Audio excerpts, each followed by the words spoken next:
Now to the tiny island of Guadeloupe in the Caribbean, where people are waiting for what may be one of the biggest bangs in history.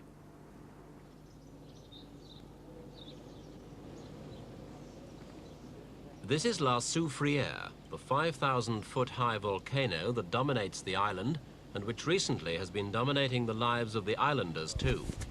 In the last few months, La Soufriere has been slowly awakening from its normal, fitful sleep.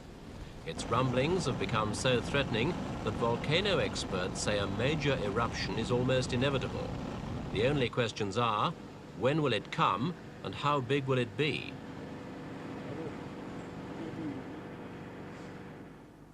The trouble is that La Soufriere stands only a few miles away from Guadeloupe's capital, Basse-Terre.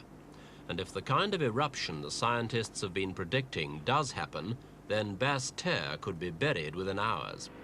The authorities haven't waited for the possibility to become reality. 3 weeks ago, they evacuated the city and surrounding area. In all, 70,000 people were moved out, and only a handful now remain at their own risk in the danger area. Basse-Terre is eerily quiet, looking like a set from some science fiction movie. Pets and farm animals left behind roam the streets in search of food.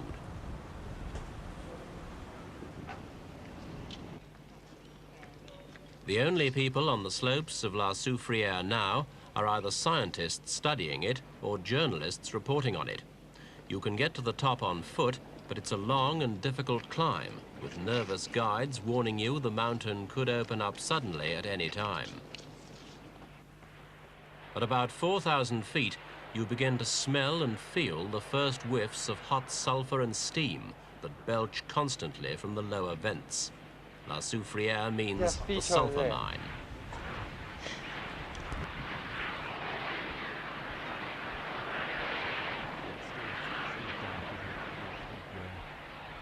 A little above this point, the mouth of the volcano is visible. A mixture of steam and gas bursts through new fissures all the time.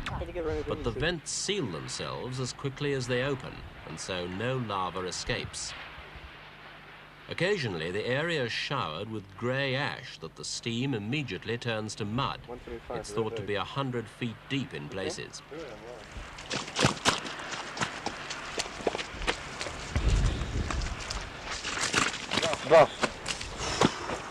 La Soufriere is dangerous because its sticky lava has formed a dome on top of the volcano that's virtually plugged the main vent. When the vent is entirely closed, pressure will build up underneath until it blows off the dome like a champagne cork, releasing a blast of fragments and gas that could roar down the mountainside at the speed of a hurricane.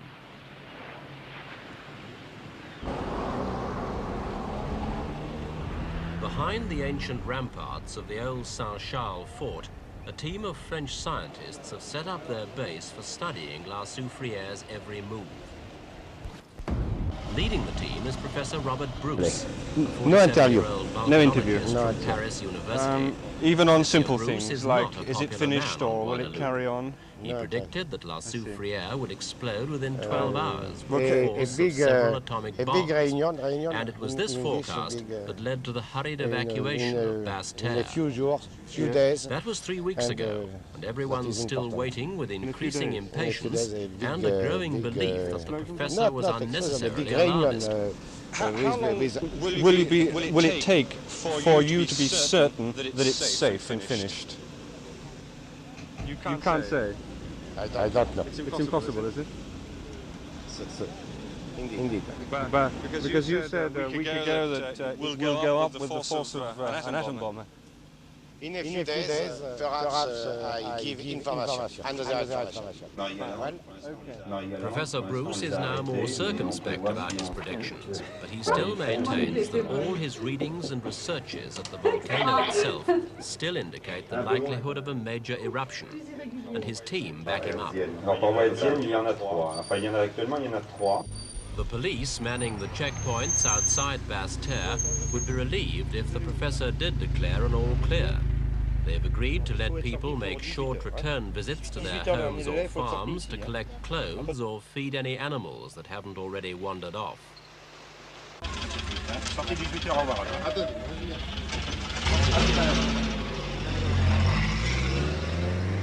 The people of Basse-Terre left in a hurry, leaving most of their larger possessions in their homes. And because nothing's happened so far, some people have gained enough confidence to return and collect their best pieces of furniture. But few really want to risk moving back permanently without a reasonable guarantee of safety from the scientists. The fate of the neighboring island Martinique is still remembered in these parts. In 1902, Mount Pelée blew its top and killed 30,000 Mount Saint-Pierre. And the condition of La Soufriere now is virtually the same as Mount Pelé's was then. And so the 70,000 refugees stick it out wherever there's room, most of them in schools, cinemas or hospitals well to the north of the volcano.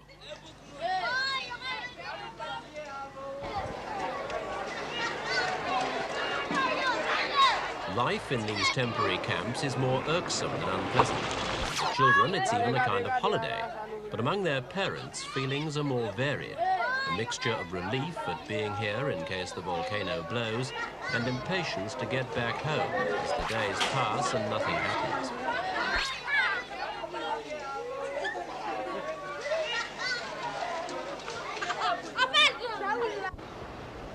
The condition of La Soufriere is having other effects on life here too. Like many Caribbean islands, Guadeloupe depends for much of its income and employment on the tourist business. It has plenty to offer.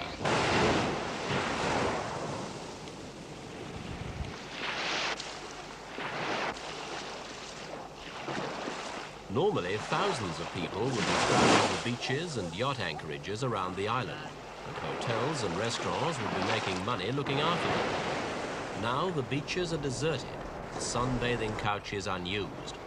As one hotelier told us sadly, what crazy fool is going to risk lava and ashes just to get a suntan? Well, just a few have taken the risk and have thrown off more than just their worries about La Soufriere.